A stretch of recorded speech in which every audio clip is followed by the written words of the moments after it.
அன்பு நெஞ்சங்களே, இறைவன் நமக்கு தந்த புதிய நாளிலே இறைவனுக்கு நன்றி கூறி இறை வார்த்தையால் நம் வாழ்வை பயனுள்ளதாக மாற்றுவோம். இறைவன் நம் அனைவரை நிறைவாக ஆசீர்வதித்து பாதுகாத்து வழிநடத்துவாராக. இன்றைய நற்செய்தி வாச சிந்தனை, மன்னியுங்கள் மன்னிப்பு பெறுவீர்கள். லூக்கா நற்செய்தி நூல் பிரி 6, இறை சொற்றொடர்கள் 36 முதல் 38 முடிய. இதன் விளக்கம் அறிவோம். உனக்கு இழைக்கப்படும் தீங்கை பொறுத்து கொண்டு மன்னிப்பு வழங்கு.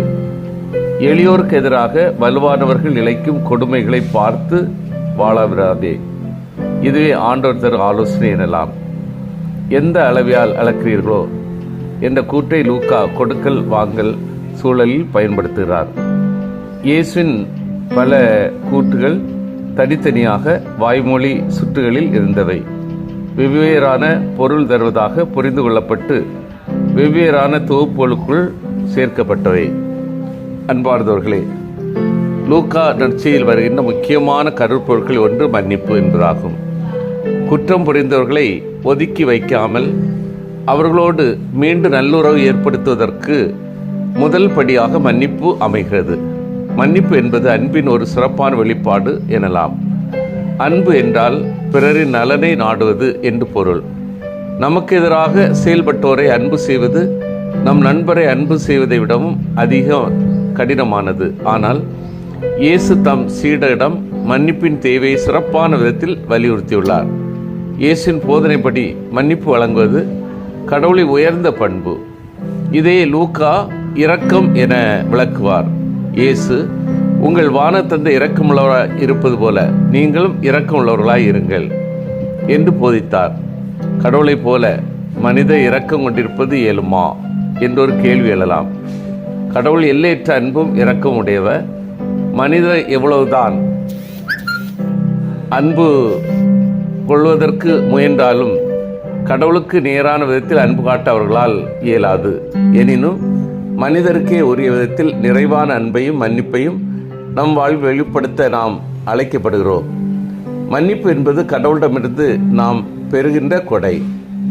நாம் பெறுகின்ற கொடையை பிறரோடு பகிர்ந்து கொள்வது தேவை. எனவே கடவுள் நம்மை மன்னிப்பு போல நாம் பிறரை மன்னிக்க முன்வந்தால் அதுவே நாம் கடவுளின் நிறைவை நம் வாழ்வில் அடைந்திட முயல்கின்றோம் என்பதற்கு அடிப்படையாகும். இந்த தவக்காலத்தில் நாம் செய்கின்ற செயல்களில் மிகவும் மேலான செயல் பிறருடைய குறைகளை மன்னித்தல். சிலரை நாம் வெறுப்பாக வேதனையாக மனத்தாங்களோடு வைத்திருக்கின்றோம். அந்த நிலையெல்லாம் மாற்றி உறவுகளை புதுப்பித்துக் கொள்ள வேண்டும். மன்னிக்கின்ற தெய்வீக மனநிலையினால் பிறருடைய குறைகளை மன்னித்து பிறரோடு நல்லுறவு கொண்டு அவர்களிடம் காணப்படுகின்ற நல்ல செயல்களை நல்ல பண்புகளை ஊக்கப்படுத்துகின்ற நல்ல மனநிலையை வளர்த்து கொள்வோம். சிந்தித்து தியானித்து செயல்படுவோம். என்னிடம் மன்னிக்கின்ற தெய்வீக பண்பு உள்ளதா? நான் பிறருடைய குறைகளை மனதார மன்னித்து அவர்களை ஏற்றுக்கொள்கிறேனா? பிறருடைய நல்ல பண்புகளை பார்த்து ஊக்கப்படுத்துகின்றேனா?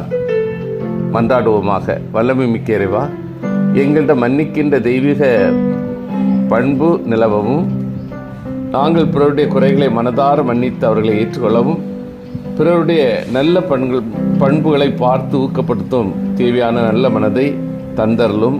ஆமீன்.